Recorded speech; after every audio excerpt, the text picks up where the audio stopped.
Before we show you this assault, we showed it to several experts. None of them, literally none, could figure out what actually happened here. The tanks and infantry behaved as if they weren't at war, but on some badly directed reality show. Maybe it's the weather? Who knows? So, watch this. A tank and a BMP are approaching a village. And by military standards, the weather is actually great. A light drizzle, and most importantly, fog, which messes with UAV's operators. Still, you can see EW gear on the tank. So the duo reaches this big white building without any trouble at all. The village is in the gray zone. There are no Ukrainians here. So the first Russian infantrymen calmly dismount and head toward the building.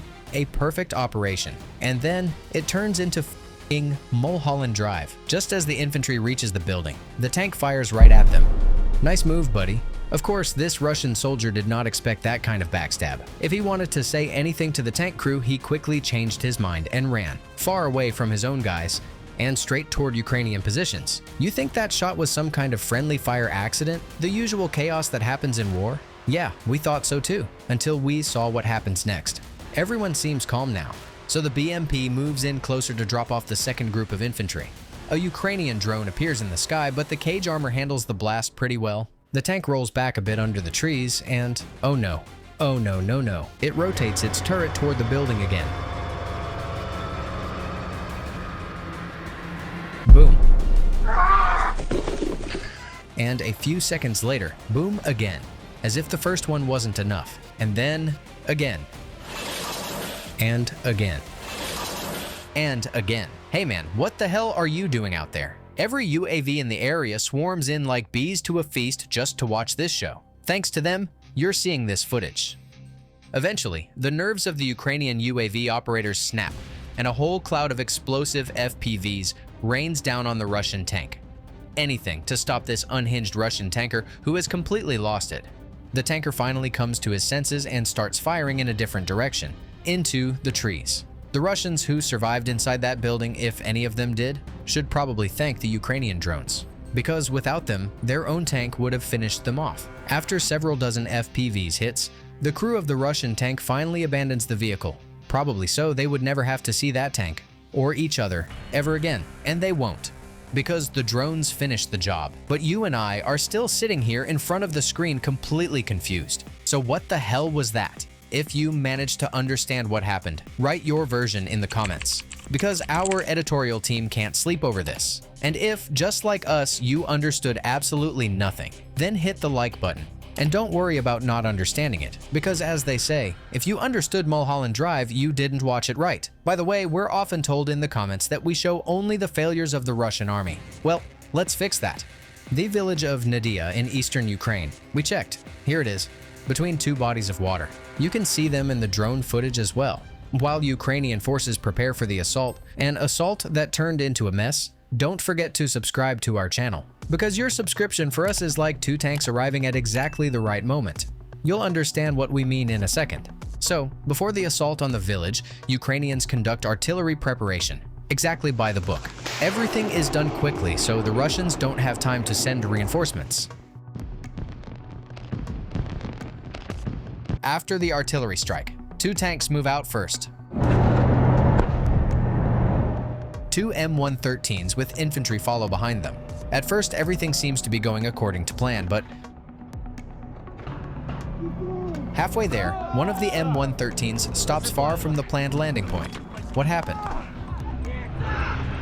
A breakdown. This M113 can't move. It can only shoot. There is no turning back, because the operation cannot be cancelled. The tanks and the other M113 are already far ahead. So the infantry that didn't make it to the drop-off point dismounts right in front of Russian positions. They ignite smoke grenades to cover the forced landing from Russian drones and artillery. Losing tempo and having fewer forces means the operation risks stalling, so the Ukrainian unit moves toward the planned point on foot, through a tree line full of Russian bunkers. A few minutes later, connection with the command post is lost, and Russian drones appear in the sky. The Ukrainian mission suddenly turns into a walk into a wall of punishment. Oh, that is the worst thing that can happen. Meanwhile, the Ukrainian tanks are already in the village. Fortunately, their connection with the Operation HQ is stable. Commanders can see all the events and Russian movements on the screen, so the tank crews fire precisely at the buildings where Russians are hiding. A few minutes later, drones begin circling above them. so the tanks fall back. The village now has to be cleared by infantry, but where are they? Still in the forest. Only the first trench line has been captured so far. But we can see that communication with the Operation HQ has been restored. Yeah, these guys who have to move along Russian trenches and bunkers, nobody envies them. A long, dangerous, dirty job is waiting for them. Every one of these soldiers could win Final Jeopardy. If the task was to identify a weapon by its sound, they wouldn't even need to listen to the think melody for the full 30 seconds. Yes, they absolutely cannot bunch up, but it's hard not to, because fear pushes people together. By the way, the name of this village translates from Ukrainian as hope. Well, as long as the sun is shining, hope lives. But then, a pair of tanks rolling in to help is the VIP version of hope, with free delivery of 125mm tank shells. Direct fire, straight into the enemy bunker, and they arrive exactly when needed.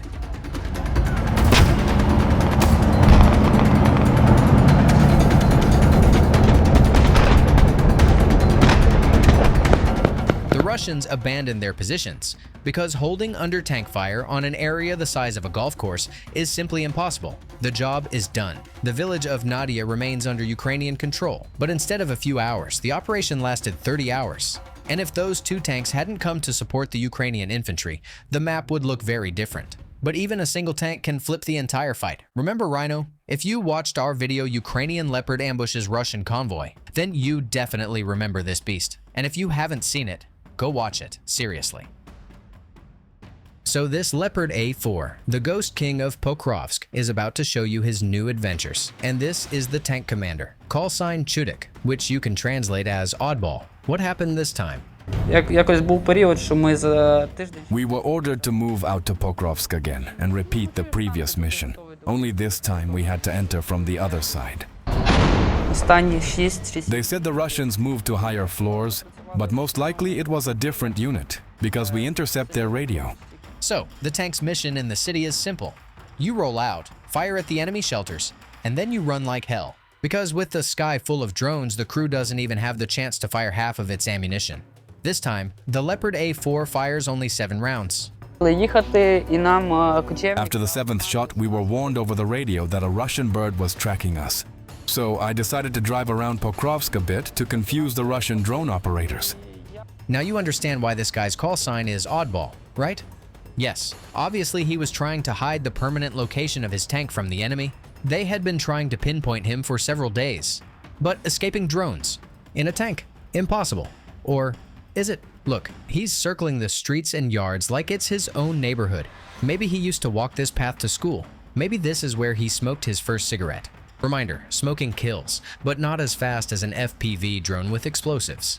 Maybe this very street was walked 120 years ago by Mykola Leontovich, the composer of Carol of the Bells, on his way to teach his music students. Though it's unlikely the commander of the Leopard A4 was thinking about that at the time. Here his tank slips between houses where, just yesterday, teenagers were hanging out with warm beer and cheap rap blasting from a Bluetooth speaker. Here his tank squeezes between courtyards as if the driver had taken a special urban parking course for 60-ton monsters. But despite his effort, despite all these tank pirouettes, the Russian UAV operators eventually figured him out. They found us. After the 3rd hit in a row, we decided to pull back. But the 4th bird hit the transmission. We stalled.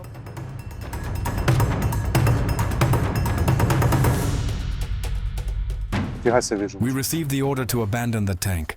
While the tankers walk on foot back to friendly positions, the drones keep attacking. The onboard camera keeps recording. That's why you can see all this. Rhino took 26 hits, but the tank keeps standing in the middle of the city like a monument. Here comes the 27th drone, searching for a weak spot to punch again. Later, the Russians claimed they destroyed the tank and the crew. Yes, I heard they consider us dead and the tank destroyed. But no. The transmission is gone, sure, but it can be replaced. We're here. We're working. If the actions of the Ukrainian tank commander are more or less understandable, he was trying to save the tank. The actions of these Russian tank crews are straight up baffling. How is something like this even possible? So, 3 Russian tanks with cages welded on top are charging forward across the steppe. But a few hundred yards ahead, right in their path, appears an anti-tank ditch. And here come two questions. First, did reconnaissance seriously fail to notice a ditch so massive it can be seen from space? Even Google Maps wouldn't miss something like that. And the second question, what are these tankers supposed to do now? If we'll never get an answer to the first question, because the universe simply refuses to explain some things, the second question actually does have an answer. Watch. After running nose first into the ditch, the tank crews decide to drive around it. Yes, just take the ditch and go around it. This is about as smart as saying, okay, there's a river, but what if we just drive next to it? Spoiler, it does not work that way. So the result of this genius maneuver is right in front of you. A swarm of extremely angry mechanical bees covers these tanks, and that's it. Game over. Kamikaze drones turned out to be one of the big revelations of this war, but they don't just fly. Here's an old Russian T-54, which nobody knows how it even made it to the front line, rolling toward Ukrainian positions. You probably think, what a brave crew. But no, there's nobody inside. Only 6 tons of explosives. Boom. Nope, that was just a random mine. Boom. And now that's the boom you were waiting for. A Ukrainian infantryman fired from a trench with an RPG. Looks like he got a bit mesmerized by the effect, and the recon drone almost ended up in low Earth orbit from the shockwave. Write in the comments what you think about the tactic of boom tanks, or tell us what shocked you the most in this video. Thanks for watching. Well, that was a wild ride. From Mulholland Drive tanks to explosive T-54s.